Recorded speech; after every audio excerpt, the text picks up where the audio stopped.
Hey guys, Aaron here from TCGI Aaron, just bringing you a deck profile of my Tetra-Drive Dragon deck.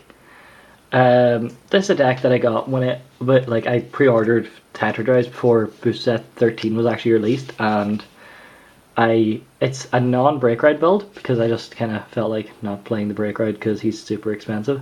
But other than that, I kind of prefer the non-break ride build because I prefer running like Diamantes in my grade 3 lineups as well, and other cards like that there. So I have more options. So this is a non-break ride Tetra-Drive deck. So starting off, we have our first Vanguard, which is Bubble Edge Draco Kid. His skill is very good in a Tetra-Drive deck, where whenever you ride on top of him, he comes out of the soul, and his other skill is you can put him into the soul and give any Aqua Force on the field a skill, and the skill is when they attack on 4th battle of the turn or more, you draw a card.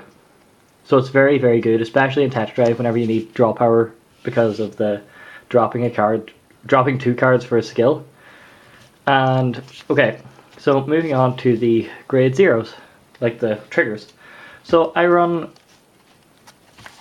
4 heal, obviously, with the best heal trigger in the game, Ice Slow Angel. So I'm running 1, 2, 3, 4, 5, 6, 7 criticals. I'm running 7 crits because I need to run more. Oh, I can't see it in there. Okay, I'm running 7 crits because crits are good. It's mainly just crit pressure. I didn't want to run 8 because I want to run more draw triggers because it's a restander that needs like stuff to drop. So if you have draw triggers, you'll draw into a lot more stuff. So I'm running 7. And then finally I'm running 5 draw. 4 of these draws are Battle Siren Malika. Her skill is when she's on the field on rearguard, put her into soul and give any unit 3k power. This is a really good skill for Aqua Force anyway, especially for like things like Benedict hits cross rides, or even just hits 11ks. Tidal Assault hits Vanguards in general, and it makes them a lot better and makes them actually useful. Not although they're useful, but it makes them actually able to be used as an actual attack and not just them sitting there just swinging for nothing. So grade 1s, starting off 4 perfect guard, 3 of the boost set 9 ones, and then boost set 11 ones, and then 3 of the one of the boost set 8 one. That light's weird. Okay, so perfect guard, you need to run 4. End of. I run 4 Tier Knight Theo. Good 8k booster. Nothing else really, just good 8k booster. Can't really beat anything else. Just grand. So this is where I've noticed I actually run a bit of a different build to everybody else. Usually people run, okay, so I'm running 2 Wheel Assault. Usually people run 4 or 3 at least. But instead of those other 2, I run 2 Dorothea because I like having her behind my Vanguard, even though I just like having her behind my Vanguard because I just get more stuff off, if you get me. So 2 Dorothea, and finally I just tack this in just because why not. 1 like signals Penguin Soldier, a little bit more draw power, literally just draw as much as you can. I skipped the skill.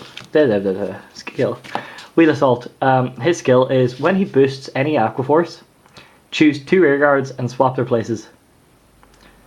So like you can actually even switch, like just say a rear guard's here and a rear guard is there. You can actually switch those 2 as well. There's my phone. But yeah, it isn't just like columns like the Storm Riders. It just turns everything into like a switchy about sort of thing. And the Dorothea is when she boosts on the 3rd battle or more, that unit gains it's a 10k booster. So yeah, Yeah, that's all the skills. And the light singles penguin soldier is the 5k that Soul Blast 2 draw a card. So for grade 2s, I'm running 4 12k beater. Just 12k beater, always on 4. So right now I'm running 2 tidal assault. I'm just waiting on to get the other 2 just because I'll have the other 2 soon. It's just I just wanted to do this deck profile beforehand before I forgot. So 2 tidal assault. They are when they attack. Whenever they attack a vanguard, they can stand themselves back up but lose 5k power. And someone would probably saying like, well, that's kind of useless because it's only 9, it'll not hit a vanguard. But as I said, if you use Malika first, put her in the soul, give him 3k, he's a 12k hitter, and he stands back up at 7, so you can boost then with something like Theo, and that's 15, it'll hit again with it, even at a rear guard. So, and instead of those, right now, I'm running, well, 2 of these will be tidal assaults, and then 1 I'll throw in for something. So, I'm running 3 Lazarus because they're just nice 10k base to ride into because every other grade 2 ride will be 9k. So just good 10k base. And finally I'm running 1 Callista and 1 Valeria. Because my rearguards will be attacking on 4th battle, these are actually quite decent this time, like in this build.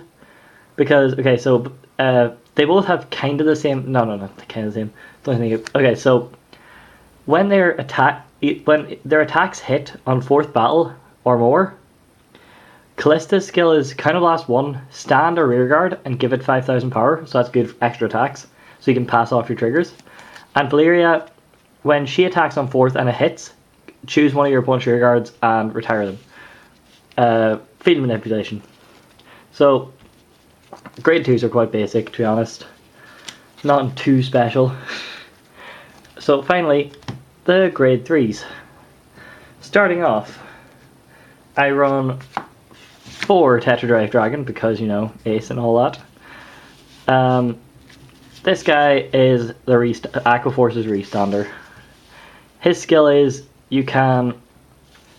Well, okay, so his second skill is just Counterblast 1 against 2k. So every time, so like he can hit cross rides on his first attack. Basically, that's all that's really for.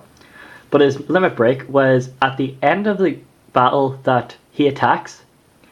If it's the second battle of that turn, he gets his skill.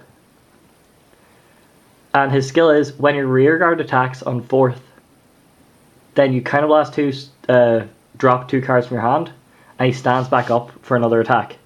So he's just Aqua Force's Restander. And that works with the clan.